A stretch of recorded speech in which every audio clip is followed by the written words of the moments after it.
students, how are you? Welcome to SBS English classes. We are here to study video number 2 from the lesson My Childhood, written by APJ Abdul Kalam. APJ Abdul कलाम के द्वारा लिखित my childhood मेरा बचपन नाम की ये video number 2 आपको explain करने के लिए हम इस वीडियो को शुरू करने वाले हैं। और इससे पहले हमने इसकी एक वीडियो शुरू की थी जो आपको पहले ही हम उपलब्ध करा चुके हैं। तो आइए इसकी वीडियो नंबर 2 को शुरू करते हैं। और ये हमने आपको पहले ही बताया था कि ये लेसन माई चाइल्डहुड जो डॉक्टर APJ अब्दुल कलाम के द्वारा लिखित है, ये बहुत ही प्रेरणादायी है और हमें किस प्रकार से अपने जीवन में सफलता को प्राप्त करना चाहिए, उसके लिए क्या करना चाहिए, क्या क्या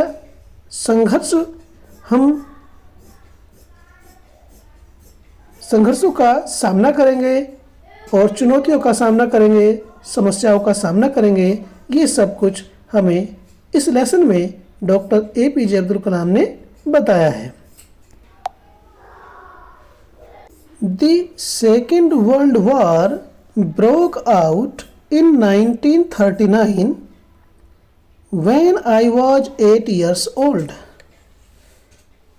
डॉक्टर APJ अब्दुल कलाम कहते हैं When I was 8 years old, जब मैं 8 वर्ष का था तो तब द सेकेंड वर्ल्ड वार द्वितीय विश्व युद्ध ब्रोक आउट प्रारंभ हो गया या छिड़ गया इन 1939 1939 में। जब मैं 8 वर्ष का था तब 1939 में द्वितीय विश्व युद्ध छिड़ गया, आरंभ हो गया या प्रारंभ हो गया। 4 reasons I have never been able to understand a sudden demand for tamarind seeds erupted in the market. 4 reasons, कुछ कारणों से I have never been able to understand, मैं नहीं समझ सका, ये कुछ कारणों से जिन्हें मैं नहीं समझ सका।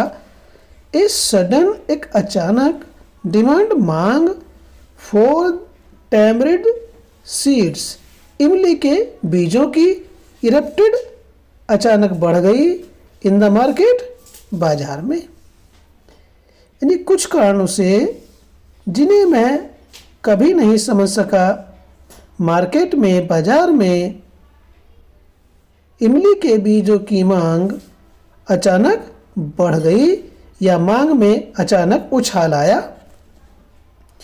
I used to collect the seeds and sell them to a provision shop on Mosque Street.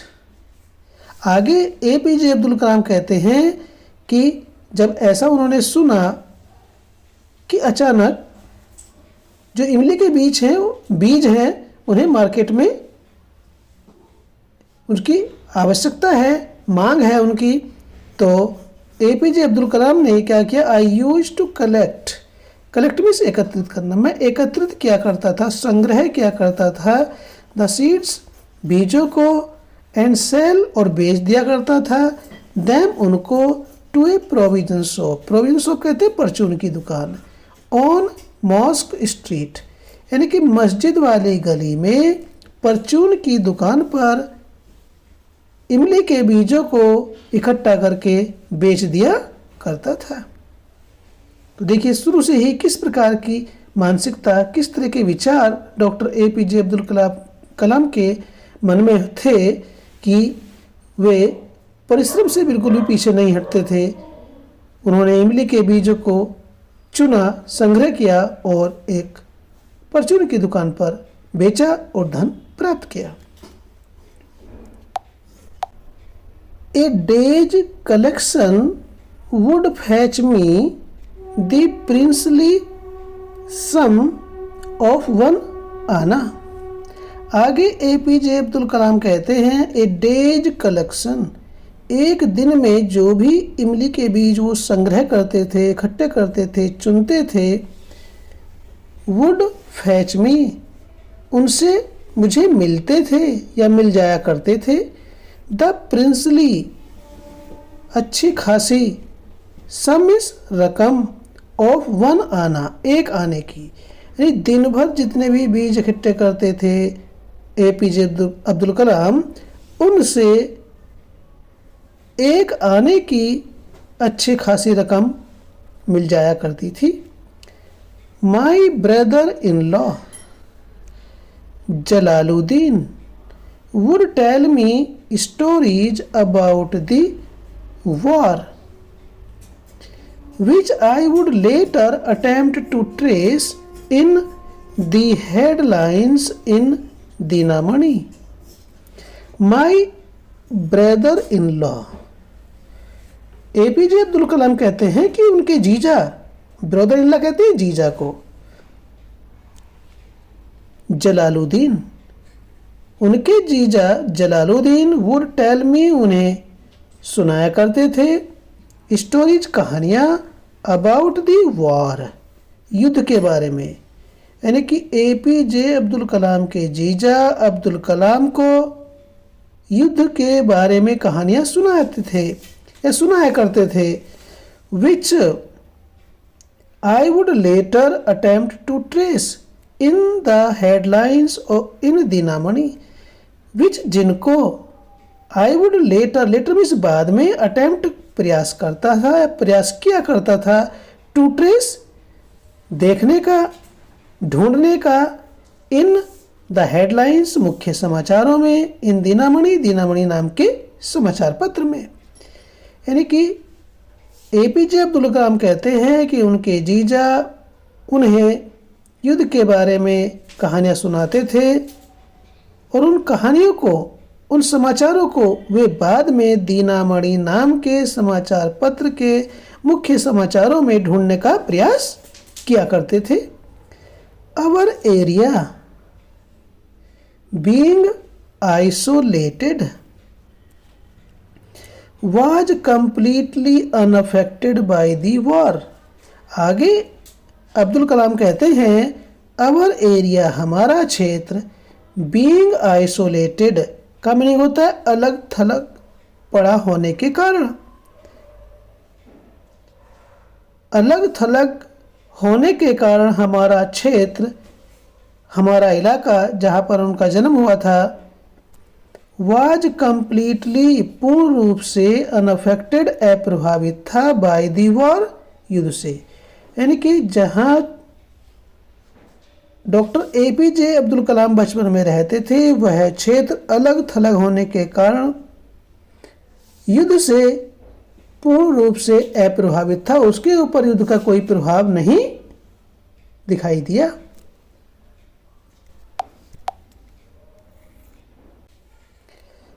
But soon India was forced to join the Allied forces. परंतु क्या होता है, जब द्वितीय विश्व युद्ध छिड़ा तो क्या हुआ, बट परंतु इंडिया वाज फोर्स्ड, भारत विवश हो गया, टू ज्वाइन, शामिल होने के लिए, द अलीड फोर्सेज, संबद्ध सेनाओं में शामिल होने के लिए शीघ्र ही भारत बाध्य हो गया। यानी कि मजबूरन भारत को भी द्वितीय विश्व युद्ध में UK, United kingdom, United states of America और रसा की सेनाओं के साथ मिलना पड़ा। And something like a state of emergency was declared. And something और कुछ, लाइक ए स्टेट स्थिति, ऑफ एमरजेंसी आपातकाल, और कुछ आपातकाल कैसी स्थिति, वाज डिक्लेयर्ड घोषित कर दी गई, घोषणा कर दी गई कि आपातकाल की स्थिति लग गई है। The first casualty came in the form of the suspension of the train halt at Rameswaram station.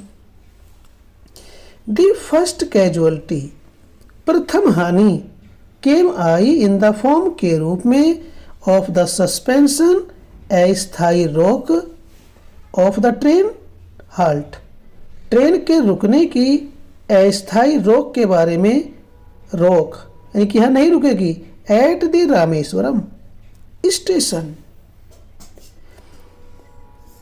प्रथम हानि रामेश्वरम स्टेशन पर ट्रेन के रुकने की अस्थायी रोक के रूप में आई।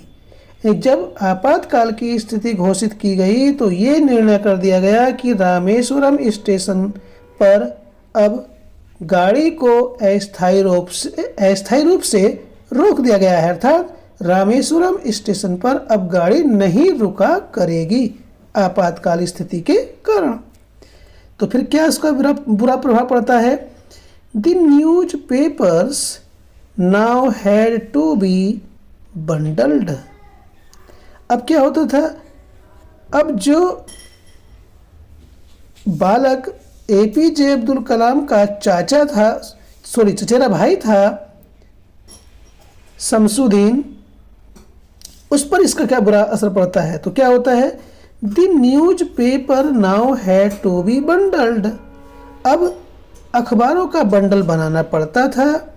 And thrown out of the moving train, thrown out और फेंकना पड़ता था फ्रॉम द मूविंग ट्रेन, चलती हुई गाड़ी से। यानी गाड़ी चलती थी और चलती हुई गाड़ी से अखबारों का बंडल बना करके बाहर फेंक दिया जाता था। On the Rameswaram road, between Rameswaram and Dhanushkodi, Rameswaram मार्ग पर रामेश्वरम और धनुषकोडी के बीच अखबारों के बंडल बना करके चलती गाड़ी में से फेंक दिए जाते थे और कोई दूसरा व्यक्ति वहाँ आसपास होता था तो वो उसको उठा लिया करता था। तो ये हानि, प्रथम हानि इस रूप में आई कि वहाँ पर रामेश्वरम में गाड़ी को अस्थायी रूप से रोकने के लिए मना कर दी गई कि अब यहाँ पर गाड़ी नहीं रुका करेगी। That forced my cousin Samsuddin, who distributed newspapers in Rameswaram, to look for a helping hand to catch the bundles, and as if naturally I filled the slot. जब रामेश्वरम स्टेशन पर गाड़ी का रुकना बंद हो गया अस्थायी रूप से, तो दैट फोर्स्ड, इससे बाध्य हुए, माय कजिन, मेरे चचेरे भाई शमसुद्दीन, यानी कि इस बात ने मेरे चचेरे भाई शमसुद्दीन को, हु जो डिस्ट्रीब्यूटेड बांटता था न्यूज़पेपर्स, समाचार पत्र, इन रामेश्वरम में, यानी कि मेरा चचेरा भाई शमसुद्दीन जो रामेश्वरम में अखबार को बांटता था, इस घटना ने टू लुक फॉर, ढूंढने के लिए, तलाशने के लिए, ए हेल्पिंग हैंड, एक सहायक हाथ, टू कैच द बंडल्स, बंडलों को पकड़ने के लिए, उसने मेरे चचेरे भाई शमसुद्दीन को, जो रामेश्वरम में अखबार बांटते थे, को बंडल पकड़ने के लिए एक हेल्पिंग, सहायक हाथ को ढूंढने के लिए मजबूर किया या बाध्य किया। एंड एज इफ, मानो, नेचुरली, स्वाभाविक रूप से, आई फिल्ड द स्लॉट, मैंने उस आवश्यकता को पूरा किया, मैंने उस खाली स्थान को पूरा कर दिया। अर्थात बंडलों को पकड़ने के लिए जो एक सहायक हाथ की आवश्यकता थी, शमसुद्दीन को उस आवश्यकता को बालक एपीजे अब्दुल कलाम ने पूरा कर दिया। Shamsuddin helped me earn my first wages. इस प्रकार से शमसुद्दीन जो कलाम का चचेरा भाई था ने हेल्प्ड मी मेरी सहायता की, अर्न कमाने में, माई फर्स्ट वेजेज, वेज कहते हैं मजदूरी या दिहाड़ी। इस प्रकार से शमसुद्दीन ने मेरी खुद की प्रथम दिहाड़ी को कमाने में सहायता की।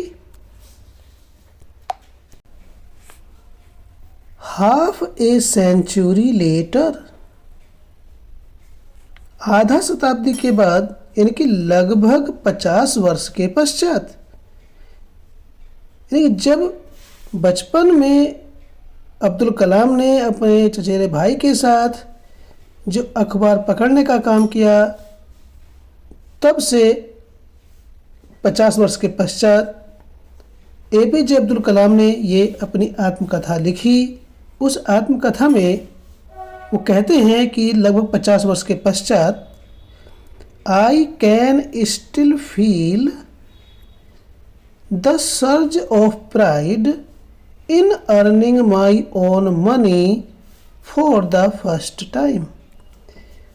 50 वर्ष के पश्चात, लगभग आधा शताब्दी के बाद, आई कैन स्टिल, मैं अब भी, फील, अनुभव करता हूँ, महसूस करता हूँ, द सर्ज ऑफ प्राइड, गर्व की भावना, इन अर्निंग, कमाने में, माई ओन मनी, अपना खुद का धन, फॉर द फर्स्ट टाइम, प्रथम बार, पहली बार।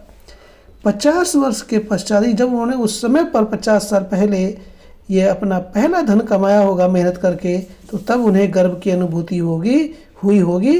लेकिन वो कहते हैं कि 50 साल के बाद अब भी मैं प्रथम बार अपने खुद के धन को कमाने की गर्व की भावना को अब भी महसूस करते हैं।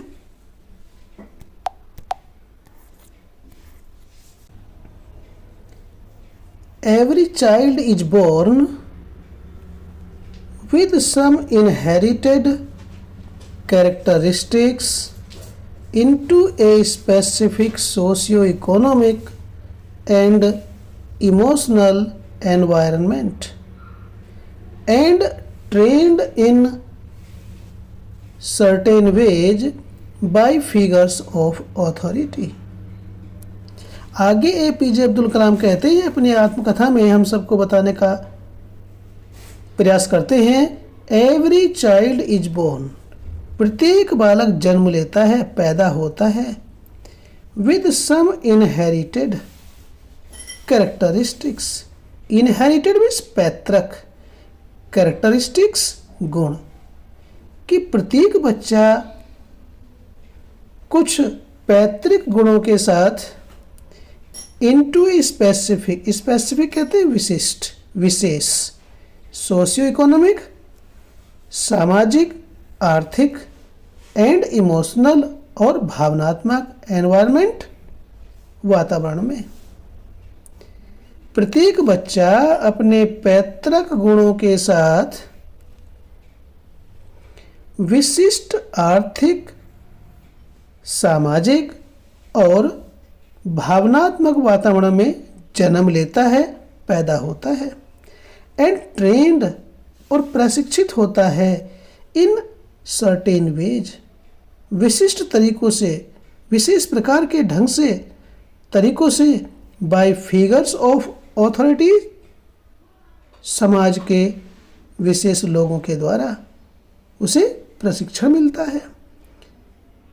इन सर्टेन वेज मीन्स विशिष्ट ढंग से, बाय फिगर्स ऑफ ऑथोरिटी का मीनिंग है समाज के विशिष्ट लोगों के द्वारा। प्रत्येक बच्चा अपने पैतृक गुणों के साथ विशिष्ट सामाजिक, आर्थिक और भावनात्मक वातावरण में जन्म लेता है और विशिष्ट प्रकार से समाज के विशिष्ट लोगों के द्वारा उसे प्रशिक्षित किया जाता है। I inherited honesty and self-discipline from my father। APJ Abdul Kalam कहते हैं कि आई इनहेरिटेड, मैंने विरासत में पाई, ऑनेस्टी ईमानदारी एंड सेल्फ डिसिप्लिन और आत्म अनुशासन फ्रॉम माई फादर, अपने पिता से।